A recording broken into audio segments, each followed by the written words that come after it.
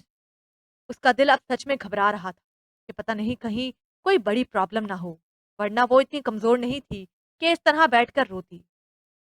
اس سے جب بھی ملی تھی خاصی توپ قسم کی لگی تھی زاویار کو۔ وہ وہ ٹام مر گیا۔ وہ آج صبح مر گیا۔